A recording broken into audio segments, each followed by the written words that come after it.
ಜಗದೀಶ್ ಅವರು ಏನು ಹೇಳ್ತೀರಿ? ಅವರು ಅರ್ಧ ಮನೆಯಿಂದ ಬಂದರು, ಆದರೂ ಒಂದು ಎಪಿಸೋಡಲ್ಲಿ ಸರ್ 45 ಮಿನಿಟ್ಸ್ 1 ಅವರ್ ಫುಟೇಜಲ್ಲಿ ಒಬ್ಬನೇ ಕಾಣಿಸ್ಕೊಳ್ತಾರೆ ಅಂದರೆ ಅದು ತುಂಬ ವಿಶೇಷ. ಇಡೀ 45 ಮಿನಿಟ್ಸ್ ಅವರೇ ಕಂಡುಕೊಂಡಿದ್ದಾರೆ ಒಂದು 1 ಅವರ್ ಎಪಿಸೋಡಲ್ಲಿ. ಏನು ಹೇಳ್ತೀರಿ? ನಾನು ಅವ್ರಿಗೇನು ಹೇಳ್ತೀನಿ ಅಂತಂದರೆ, ಅವರು ಹೊರಗಡೆ ಇರಬೇಕಾದ್ರೆ ಫೇಸ್ಬುಕ್ ಲೈವ್ ಬಂದರೆ ಮಿನಿಮಮ್ 1 ಅವರ್ ಬೇಕು. ಅಂಥದ್ರಲ್ಲಿ 45 ನಿಮಿಷ ಕಾಣಿಸ್ಕೋತಾರೆ ಅಂದರೆ ಅದರಲ್ಲಿ 15 ನಿಮಿಷ ಅವರು ಕಡಿತ ಮಾಡ್ಕೊಂಡಿದ್ದಾರೆ ಅಂತಲೇ ಅರ್ಥ. ಆ ರೀತಿ ತಗೊಂಡ್ರೆ ಸೊ ಇನ್ನೊಂದೇನು ಅಂತಂದರೆ, ಅವರು ಅಲ್ಲಿದ್ದಾಗ ಅಂದರೆ ನ್ಯಾಚುರಲ್, ಕೆಲವರು ವ್ಯಕ್ತಿತ್ವ ತುಂಬ ನ್ಯಾಚುರಲ್ ಆಗಿರ್ತದೆ.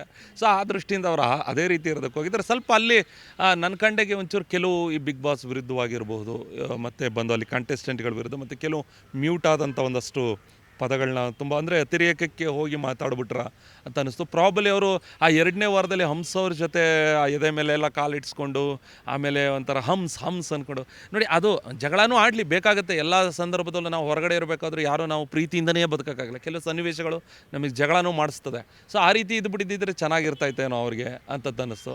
ಆದರೆ ಏನೂ ಮಾಡೋಕ್ಕಾಗಲ್ಲ. ಅವರು ಇನ್ನೊಬ್ಬರು ರಜತ್ ಯಾರು ಅವರು ಏನು ಜಗಳ ಆಡಿಕೊಂಡು ಅವ್ರು ಆಚೆ ಬಂದಿದ್ದು. ಬಟ್ ಒಳ್ಳೆ ಕಂಟೆಸ್ಟೆಂಟ್, ಒಳ್ಳೆ ಇದಾಗ್ಬೋದಿತ್ತು.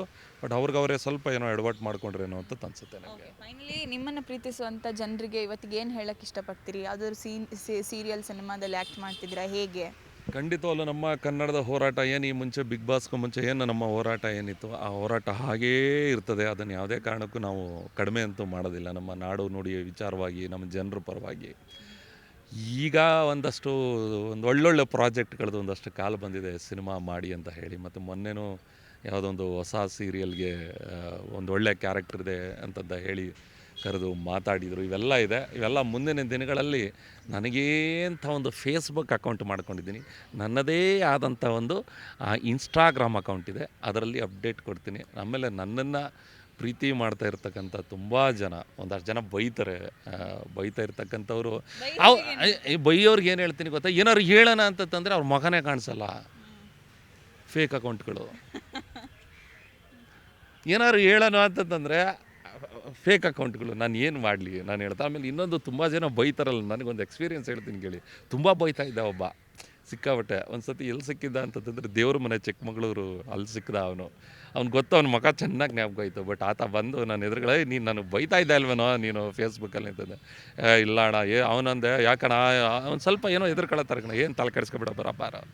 ನಮಗೆ ಹೊಗಳೋರು ಎಷ್ಟು ಮುಖ್ಯನೋ, ನೀವು ಅಷ್ಟೇ ಇಂಪಾರ್ಟೆಂಟು. ಪಾಪ ನಿಮಗೊಂದಷ್ಟು ಮಾಹಿತಿ ಇರೋದಿಲ್ಲ, ಅಥವಾ ನೀವು ಎಲ್ಲೋ ಕೂತ್ಕೊಂಡು ಕಮೆಂಟು ಏನೋ ನಿಮ್ಮ ಪ್ರೆಸರಲ್ಲಿ ನೀವು ಹೇಳ್ತೀರಿ ಅಂತ, ಬರ ಫೋಟೋ ತೊಗೊಳ್ಳೋಣ ಅಂತ ಹೇಳಿ ಫೋಟೋ ತೊಗೊಂಡ. ಸೊ ಆ ರೀತಿ ಬೈಯೋರಿಗೆ ನಾವು ಯಾವುದಕ್ಕೂ ಯಾರಿಗೆ ತಾನೇ ಬೈಯಲ್ಲ ಹೇಳಿ? ಸೋಷಿಯಲ್ ಮೀಡಿಯಾದಲ್ಲಿ ಫೇಸ್ಬುಕ್ ಅಕೌಂಟ್ ಮಾಡ್ಕೊಂಡಿರ್ತಕ್ಕಂಥ ಯಾರು ಬೈಯಲ್ಲ ಅಂತ ಹೇಳಿ? ಎಲ್ಲರೂ ಬೈತಾರೆ.